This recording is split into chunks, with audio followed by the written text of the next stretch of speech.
lá então, gente? Atos capítulo 11, estamos vendo aí Atos capítulo 11, vamos ler aí a partir do verso 1. Nós já fizemos essa leitura com vocês na última quarta-feira, começamos a ver esse texto e hoje nós olharemos a progressão dessa perícope que nós estamos observando aí. Irmãos, o nosso texto é um texto longo, ele segue até o versículo 18, tá bom? Aí, essa é a perícope que está dividida, mas assim, nós não conseguiremos hoje, não é o nosso objetivo aqui, ver todo esse texto, né? Como eu disse, nós já vimos alguns versículos, os versículos iniciais, e nós seguiremos aqui até o momento em que Pedro ele começa a fazer o seu discurso, tá bom? Eu dividi aí para os irmãos que gostam de fazer a anotação do estudo bíblico, eu dividi assim, olha, para relembrar aqueles que não pegaram na última semana. A primeira divisão é a notícia da conversão dos gentios chega aos irmãos na Judéia. E aí nós vimos aí o versículo 1, tá bom? A notícia daquilo que aconteceu lá em Cesareia chega até na Judéia. A segunda divisão compreende os versos 2 e 3 aí. Olhem aí para os versos 2 e 3, e a anotação é: Pedro é confrontado pelos judeus. Essa é a divisão que nós fizemos aqui para os irmãos. Dos versos 4 até o 17, agora é um trecho longo, né? Um trecho longo, nós temos a defesa de Pedro. Pedro vai argumentar com os judeus o que aconteceu lá. E aí a gente vai ver a repetição de tudo aquilo que a gente já viu acontecendo no capítulo anterior. O nosso estudo vai se encerrar, então, no versículo 18, que é o último versículo, que mostra o reconhecimento da igreja com louvor em relação ao arrependimento dos gentios. A igreja reconhece com louvor o arrependimento dos gentios. Então, está aí a divisão. Tá certo? São 4 divisões aí do nosso estudo. Eu queria relembrar com os irmãos aí esses primeiros. Nós vamos ler aí até versículo 3 hoje. Tá bom? Então, acharam o texto? Todos acharam? Então, diz assim, olha: chegou ao conhecimento dos apóstolos e dos irmãos que estavam na Judéia, que também os gentios haviam recebido a palavra de Deus. Quando Pedro voltou para Jerusalém, os que eram da circuncisão começaram a questioná-lo, dizendo: você entrou na casa de homens incircuncisos e comeu com eles. O verso 4 diz: então Pedro passou a fazer-lhes uma exposição por ordem, dizendo, e a partir do verso 5, essa defesa, digamos assim, de Pedro vai acontecer. Mas nós não leremos esse texto aqui, os versos seguintes, nós ficaremos aqui até o versículo 4. Irmãos, só para lembrá-los aqui, então nós vimos aí o verso 1, a primeira divisão aí do nosso estudo, está no verso 1, que fala da notícia chegando até os gentios na Judéia. Nós já explicamos isso aqui na semana passada, mas só para relembrar aqui para os irmãos, o que aconteceu ali em Cesareia foi algo tão grande, foi um impacto tão tremendo, tão marcante, que de alguma forma a notícia daquele evento, daquele acontecimento chegou na Judéia. Se os irmãos estão habituados aí e compreendem bem um pouco a geografia ali de Israel, a região da Judéia é aquela região mais central, onde a própria cidade de Jerusalém está localizada. Diferente da Galileia, que é mais ao norte, né? Os irmãos devem se lembrar onde Jesus exerceu a maior parte do seu ministério. Bem, ali na Galileia, na Judéia, a igreja basicamente estava reunida. Jerusalém, na cidade de Jerusalém, os apóstolos estavam ali. Pedro havia saído numa viagem missionária. Na verdade, ele saiu para verificar as igrejas, né? Para fazer uma visita aos irmãos nas regiões mais ao sul ali de Israel. E a gente sabe da história, o que aconteceu, né? Muitas coisas aconteceram, vimos as curas que se desenvolveram ali, a ressurreição que aconteceu de Dorcas, e, por último, foi a conversão de Cornélio, dos seus amigos, familiares ali, a sua casa, e o Espírito Santo descendo sobre aquele povo, os gentios.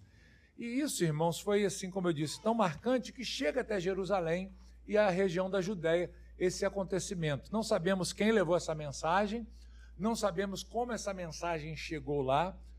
Eu citei aqui que possivelmente foi por meio dos próprios judeus. Imagine, né, as sinagogas ali de Cesareia, vendo tudo aquilo ali acontecendo, impactada com aquilo, naturalmente vão comunicar à sinagoga de Jerusalém, ao templo, o que havia acontecido. Uma experiência totalmente inesperada aconteceu. Lembremos que até os judeus ficaram impactados, sem saber o que estava acontecendo ali. Depois Pedro explica, né, eles entendem, passam uns tempos lá com o pessoal de Cornélio, mas quando Pedro volta para Jerusalém, todo mundo lá já sabia o que havia acontecido, né? A notícia chegou lá, se espalhou, e Pedro, então, é recepcionado. Nós vimos isso aqui, né? Chegando lá em Jerusalém, a igreja reunida vai ao encontro de Pedro para saber o que está acontecendo. E nós devemos compreender aqui a igreja como os judeus, basicamente, crentes em Jesus, e os apóstolos. Os demais apóstolos estavam lá também. E nos é dito, então, aqui, queridos, nos versos 2 e 3, que é o ponto que nós olharemos hoje, que Pedro, ele é assim, meio que confrontado, né? O apóstolo Pedro, quando ele chega em Jerusalém, ele é recepcionado por um grupo de judeus ali, da igreja, e talvez, pode ser que até um grupo distinto da igreja, não sabemos, mas o mais provável aqui é que a referência seja aos crentes mesmo, e esse grupo vai até o encontro de Pedro. Eu até brinquei aqui com os irmãos falando que eles não deram nem a paz do Senhor para Pedro, né? Não deram nem um graça e paz. Quando Pedro chega lá, a coisa impactou tanto os judeus que Pedro, ele é recebido, nos parece, a gente olhando para o texto aqui, até de uma forma meio ríspida, né? Parece que eles estão meio insatisfeitos e não conformados com o que havia acontecido ali em Cesareia, porque imediatamente um grupo aqui da circuncisão, nós veremos aqui o que isso significa, esse grupo questiona Pedro. Eles vão até Pedro e imediatamente querem arguí-lo, querer satisfação, que Pedro diga o que está acontecendo. Eu também disse para os irmãos que Pedro, como o primeiro papa, estava meio sem moral aqui, né? Parece que o pessoal foi lá e não considerou nem mesmo a sua posição como um apóstolo, e um apóstolo principal de Jesus aqui. Mas isso mexeu tanto com os judeus aqui, que eles não quiseram nem saber, né? Foram lá e pegaram Pedro, talvez, na chegada da cidade. Posso até imaginar isso, né? A comitiva esperando na entrada da cidade. Estou brincando aqui, tá, gente? A Bíblia não fala nada disso, a gente viu aqui. Mas eu fico imaginando a comitiva indo recepcionar Pedro na chegada, lá na entrada, no portão da cidade, lá nas portas de Jerusalém, esperando ele chegar. Vamos recepcioná-lo, não para ajudá-lo e servi-lo naquilo que fosse preciso da viagem, saber como foi, mas eles querem confrontar Pedro. E a questão que aparece aqui é que eles argumentam com Pedro da seguinte maneira: olha, você, Pedro, você entrou na casa de homens incircuncisos e comeu com eles. Então, dois problemas aqui. Você teve contato com gentios, você entrou na casa desses homens, algo que não é permitido de forma alguma a um judeu fazer isso. E o pior ainda, como se não bastasse você falar com o gentio, entrar na casa do gentio, você comeu com o gentio. Nós sabemos que os judeus têm uma dieta muito restrita, não é? Não é tudo que os judeus comem. Há muitas comidas ali que os gentios comiam eram completamente diferentes e proibidas para o público judaico. Então, isso era uma profanação muito grande para um judeu. eles estavam assim, quem fizesse isso estava completamente contaminado cerimonialmente, era considerado impuro. Nós vimos toda essa dificuldade já no capítulo anterior, né? Essa resistência de Pedro lá em não querer comer os animais que desceu do lençol. E por que isso? Por causa dessas restrições. Então a igreja, quando ouve a notícia, olha, Pedro se reuniu com os gentios, Pedro entrou na casa de gentios, inclusive Pedro comeu com os gentios, e olha, ele está lá tanto tempo que parece que ele está hospedado mesmo lá. Irmãos, dá para imaginar a insatisfação desses judeus. Isso era muito complicado para esse grupo de judeus. Assim, só para os irmãos terem noção do que está acontecendo aqui, que isso não é coisa pouca para um judeu, vamos olhar algumas passagens bíblicas que Lucas escreveu. Lucas foi quem escreveu Atos, né, que nós estamos olhando. Lá no Evangelho de Lucas, nós temos algumas passagens que vão nos mostrar a relevância dessa fala dos judeus aqui com Pedro, tá bom? Então, pega aí a sua Bíblia, veja aí Lucas capítulo 5. Lucas capítulo 5, vamos olhar dos versos 29 até o verso 32. Acharam aí? Diz assim, olha, então Levi lhe ofereceu um grande banquete em sua casa, e era grande o número de publicanos e outras pessoas que estavam com eles à mesa. Os fariseus e os seus escribas murmuravam contra os discípulos de Jesus, perguntando: por que vocês comem e bebem com publicanos e pecadores? Jesus tomou a palavra e disse: os sãos não precisam de médico, e sim os doentes. Não vim chamar justos, e sim pecadores ao arrependimento. Então, olha que coisa que interessante, meus irmãos. Porque quando Mateus, Levi aqui é Mateus, vocês sabem, né? Levi aqui é Mateus. Ele era um publicano, um cobrador de impostos. E ele foi chamado para seguir Jesus. E nessa ocasião, Jesus e os discípulos foram comer na casa de Mateus. Isso era uma grave ofensa para os judeus. Porque, embora Mateus fosse um judeu, ele era considerado mais do que um traidor. Por quê? Porque ele estava trabalhando, cooperando com Roma para extorquí-los nos impostos. Então, lembre-se do ditado, né, que eles usavam, que quando uma pessoa era desprezada, ela era considerada como gentio e publicano, né? Jesus, inclusive, falou isso, né? Considera-o como gentio e publicano. Usou o mesmo provérbio daquela época lá para se referir a essas pessoas que eram deixadas de lado. E aí, o que está acontecendo aqui é que Jesus está comendo com esse, agora, discípulo, que era um publicano e mal visto pelos religiosos e fariseus. Então, eles talvez não tiveram coragem de ir lá em Jesus, aqui, e falar para Jesus, né, diretamente com ele: você está comendo aí na casa de um publicano, com essa gente? Eles falam com quem? Com os discípulos. Aí Jesus se intromete, né? E aí dá lá um sabão neles, né? Passa uma lição para eles.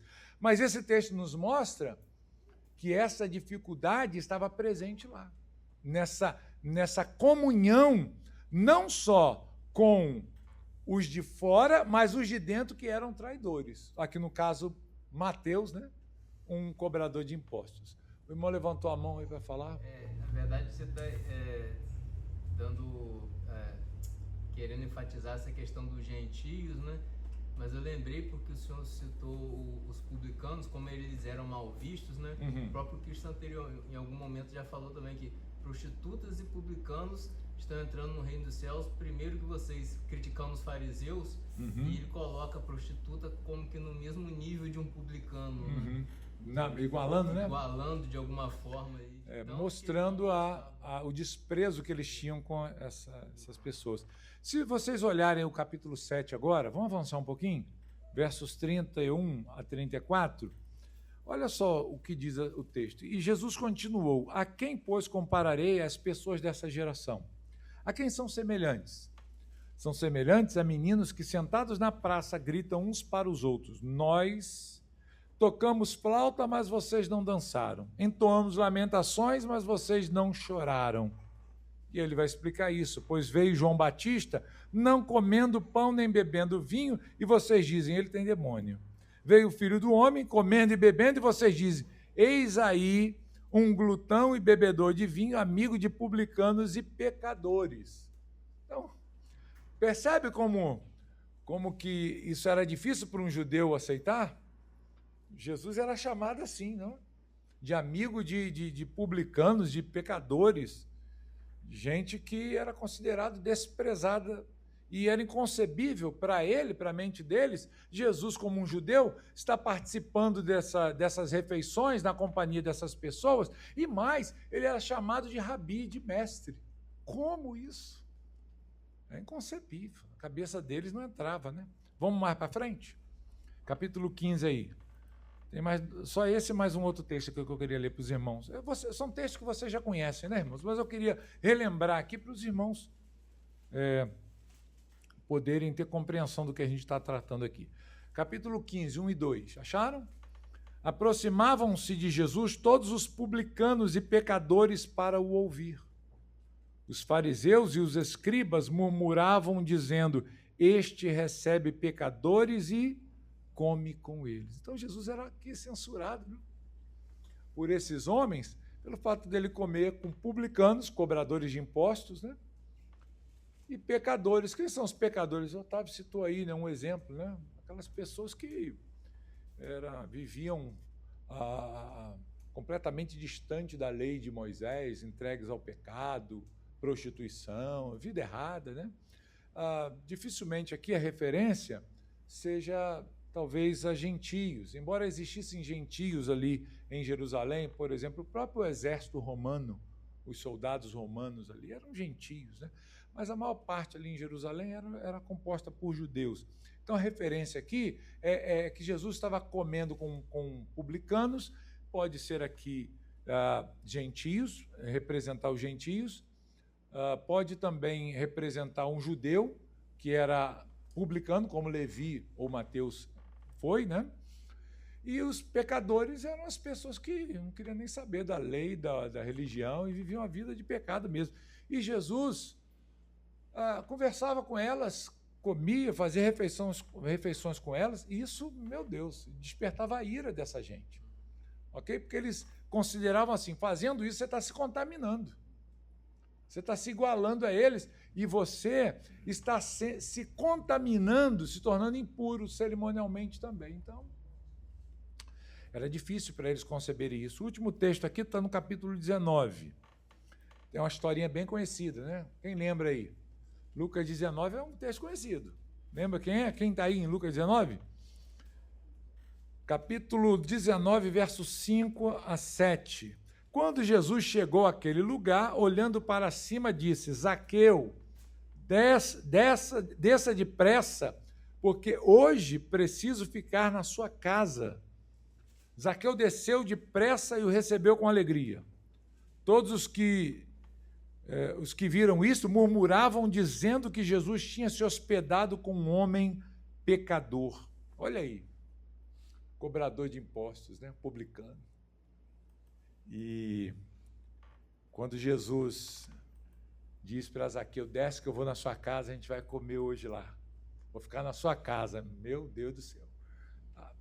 Na hora, o povo religioso lá, os judeus, ficaram enfurecidos. Por que isso, irmãos? Como eu já te expliquei, né? Por causa dessas restrições, essas associações. E não havia aqui nenhuma preocupação com a misericórdia sendo exercida a essas pessoas da parte dos religiosos. E Jesus mesmo disse, num texto que nós olhamos aí anteriormente, que ele veio para os doentes. Né? Ele veio para os doentes. O fato dele estar entre os doentes não contaminava de forma alguma. Como? Né? Como a impureza contaminar aquele que é santo, santo, santo? Não é? Impossível. Pelo contrário, ele ministrava vida, saúde, cura para as pessoas, mas os judeus não aceitavam. Então, gente, vamos voltar para o contexto? Pegaram aí o problema? Até Jesus foi criticado por participar dessas refeições, dessas conversas com ou gentios ou publicanos aqui e pecadores, que dirá Pedro, né? Dirá Pedro. Isso era muito difícil para a igreja aceitar. Por quê, queridos? A igreja ainda ela não havia entendido a universalidade do evangelho. A igreja pensava que, assim, Jesus veio para a gente. É estranho a gente pensar assim, né? Mas até então, a igreja estava pensando, olha, Jesus é nosso. Se alguém quiser se tornar um cristão, tem que se tornar judeu também. Se torne judeu, aí depois vai poder seguir o cristianismo. E na cabeça deles era inconcebível gentios serem associados ao judaísmo, ao cristianismo, sem passar por todo esse rito de cerimonial judaico. Não dá. Né? Não concebia isso na cabeça deles. Então, eles foram até Pedro, escandalizados, e quiseram tirar satisfação com Pedro. Estavam irritados, irmão. Estavam aborrecidos aqui, estavam excessivamente aqui irados. Não é que eles estavam querendo bater em Pedro, né? Mas estavam assim. Esses homens, eles eram muito rigorosos nas suas convicções. E, assim, esse rigor excessivo, extremamente criterioso no que diz respeito às cerimônias judaicas, foram inflamados, né? Então, imagina um judeu já rigoroso, aborrecido com a notícia.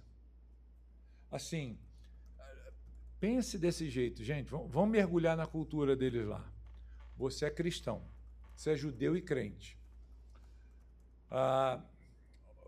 O movimento no qual você pertence está tomando conta da nação. As pessoas... Jesus revolucionou tudo. Os judeus já não estão muito satisfeitos, os incrédulos. De repente, chega a notícia em Jerusalém. Pensa comigo. Chega a notícia no bairro, na cidade.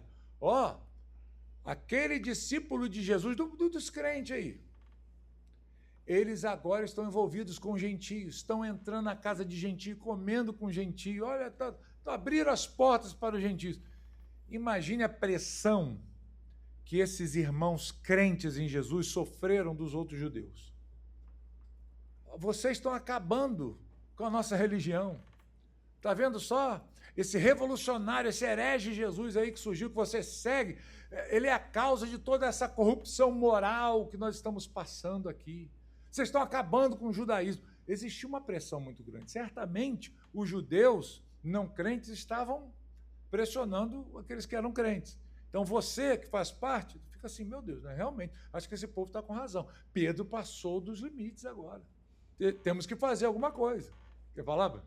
Só um ponto, eu acho que vale a pena sim colocar, que é algo bem diferente de não se sentar aos quatro. Não, com certeza. Isso eu vou até comentar aqui mais para frente, na aplicação que a gente vai fazer, mas é bem lembrado, né? Tem nada que ver com isso, né?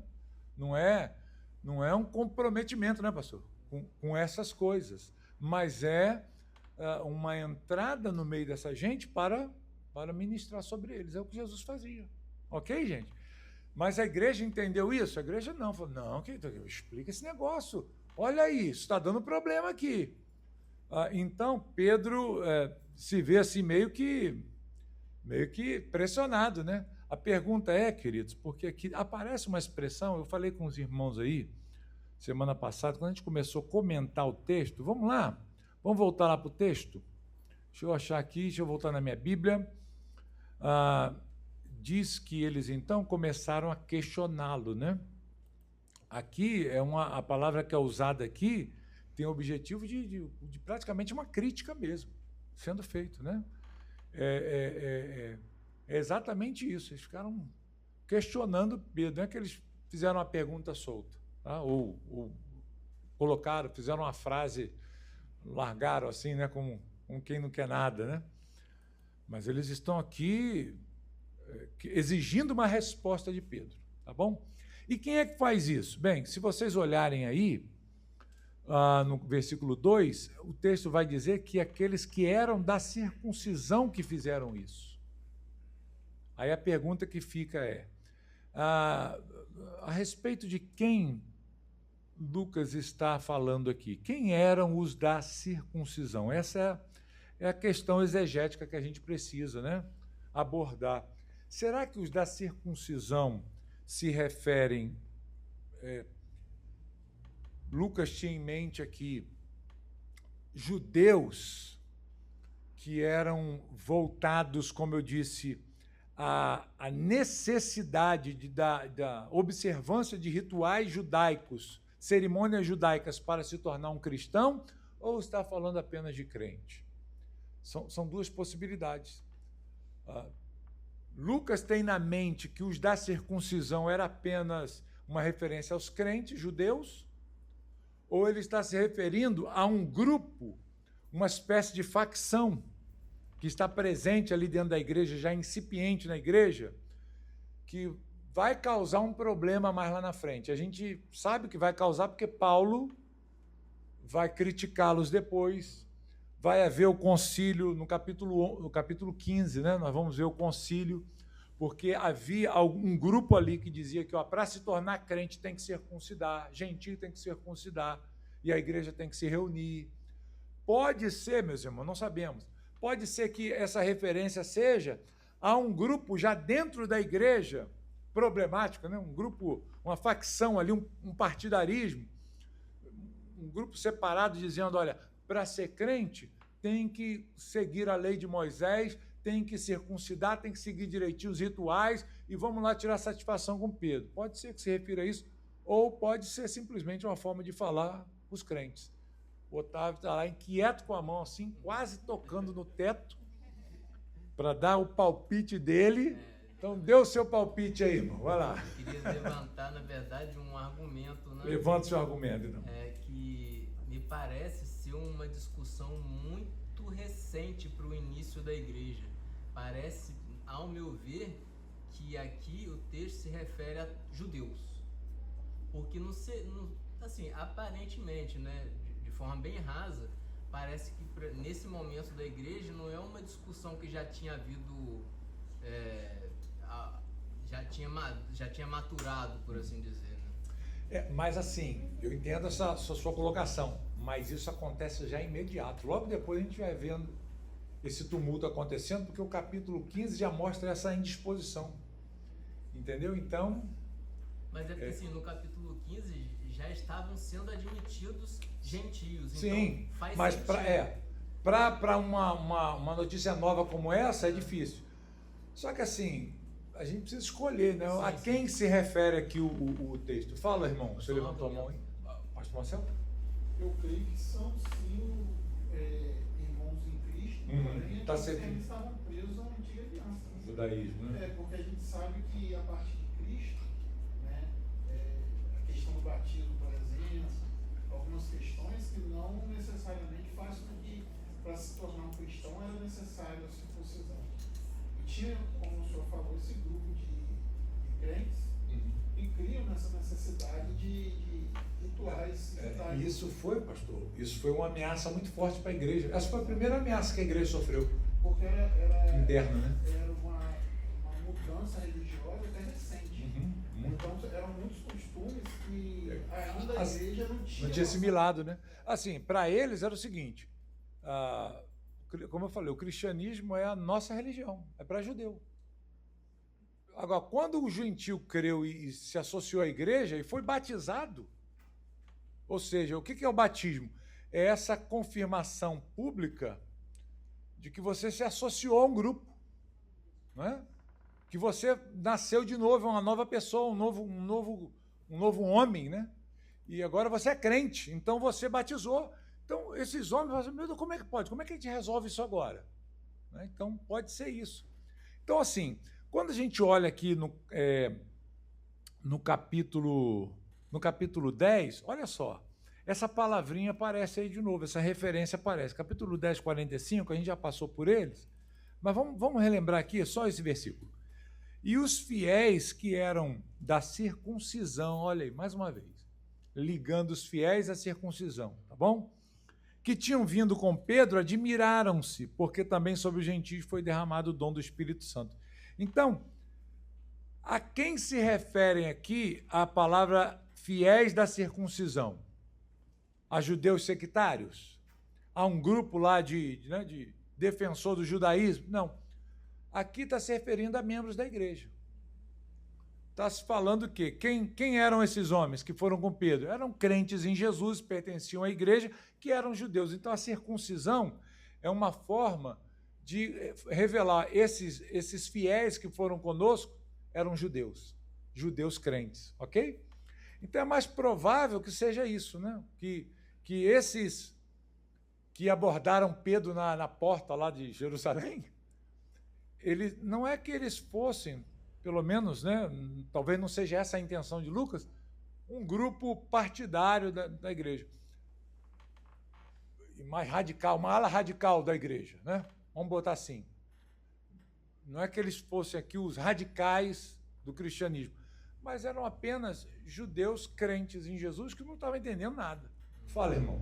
Pastor, há de se julgar aqui que no versículo 45 até o versículo 2 do capítulo 11, né, parece ter sido pouco tempo, né, para ocorrer esse confronto, porque esses, digamos, da circuncisão, esses fiéis da circuncisão, que eram judeus e não convertidos, eles se maravilharam. Né, e ficaram lá com eles. Admirados com a conversão dos judeus, ou seja, com a descida do Espírito Santo.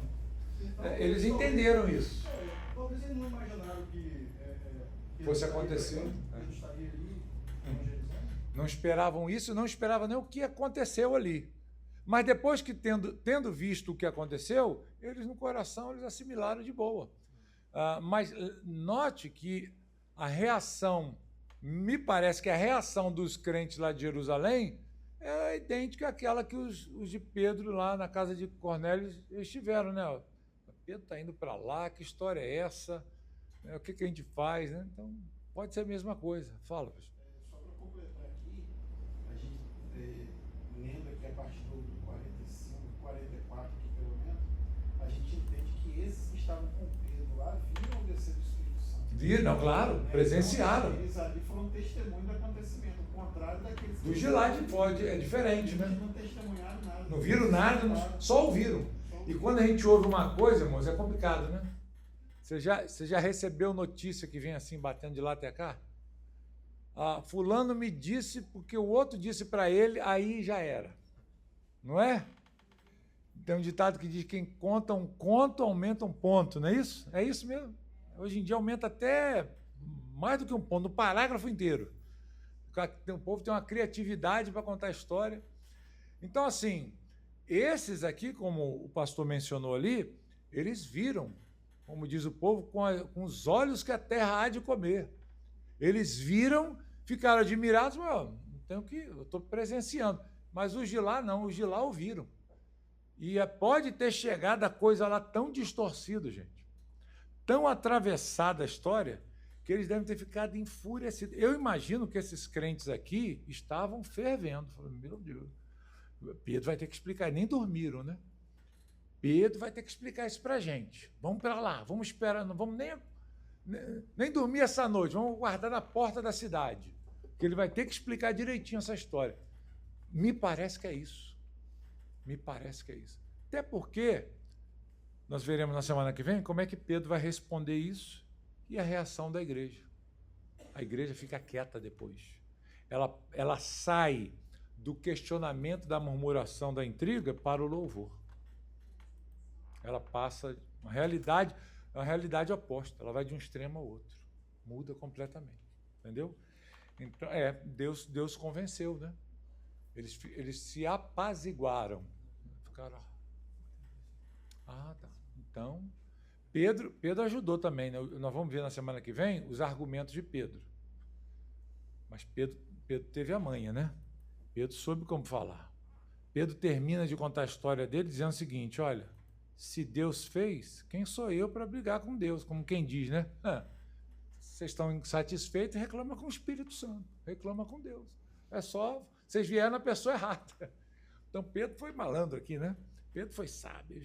Eu vou jogar para eles. Ó, gente, ok, depois de explicar tudo isso, eu concluo que quem sou eu para brigar com o que Deus está fazendo, com a obra do Senhor? Aí eles, realmente, não tiveram mais o que falar. E aí glorificaram a Deus. Então, é isso aí. Entenderam aí, queridos, esse ponto? Deu para entender aí essa dificuldade? Por que a igreja reagiu assim? Porque, irmãos, estava na cultura deles. Isso fazia parte do judaísmo. É difícil aceitar mesmo. E a igreja não estava entendendo nada. A igreja vai aprender agora. E o problema vai continuar. Como eu falei, vai ter que ter um concílio. O primeiro concílio da igreja foi para resolver isso. Olha só. É um assunto de nada. De nada? Teve que ter um concílio, gente. A igreja foi ameaçada por causa disso. Então, assim, mesmo depois de ter o concílio, mesmo depois do assunto estar encerrado entre os apóstolos e a igreja, o que aconteceu? A gente vai ver Paulo depois escrevendo lá para os Gálatas. Quem foi que vos fascinou? Tomara que vos mutilassem esses que tentam seduzir vocês. Porque tinha judeu ainda indo na igreja nas igrejas da Galácia e eram judeus crentes em Jesus, eram da igreja, dizendo, não, a igreja decidiu lá, mas a igreja não sabe de nada. Nós sabemos, tem que circuncidar sim, mas falaram que não precisava. Não, tem que circuncidar. Queridos, isso foi um problemaço. Então, semana que vem a gente vai ver como é que Pedro se defende. O próximo ponto é esse, do versículo 4 até o 7. A defesa de Pedro. E aí Lucas vai contar de novo a mesma história que ele já havia contado. Eu brinquei com os irmãos semana passada, né? Por que Lucas faz isso? Porque o papel estava barato? Não, né? Porque ele quer reforçar a importância do texto. Ele conta mais uma vez. E aí Pedro vai fazer uma exposição paciente. Ele vai, gente, calma aí, né? Vamos sentar, pega um café, entra aí, vamos tomar um café, e tomando um café devagarinho, eu vou explicando para vocês, ponto a ponto, o que aconteceu. Ele quebra essa resistência, essa aspereza dos judeus, pacientemente. Vem cá, a Bíblia diz que a resposta branda desvia o quê? Desvia o furor. Então ele, gente, calma, deixa eu chegar primeiro, pega aqui minhas malas, me ajuda aqui, estou cansado de viagem, vamos sentar ali. A gente toma um café, almoça ou janta, não sei, e a gente bate um papo e eu explico para vocês o que está acontecendo. E aí até o versículo 17 a gente vai ver Pedro explicando e como ele dividiu o sermão dele nessa explicação. Ok? Dúvidas? Alguém quer comentar alguma coisa? Fala. Em algum momento, eu não estou me lembrando agora, mas parece que Paulo cede uma questão dessa para os judeus, né? Ele chega a dizer que deveriam alguns ser circuncidados, alguma coisa nesse sentido? Não. Não? Pelo contrário. Assim, Paulo, ele manda Timóteo ser circuncidado. Alguma coisa foi nesse sentido. Por causa dos judeus, né? Para evitar dificuldade entre os judeus. Mas não que Paulo visse a circuncisão como meio de salvação. Perfeito. Como Timóteo era gentio, embora o seu pai fosse grego, era judeu, né? Desculpa. Ele era judeu, mas seu pai era grego. Então ele não era circuncidado. E Paulo leva ele nas suas viagens missionárias e fala, pai, circuncida por quê? Para ser salvo? Para ser crente? Não. Por causa dos judeus nas sinagogas vai dar problema, né? Então é melhor, faça só por isso, ok? Então essa questão aí, ok, gente? Então, amém.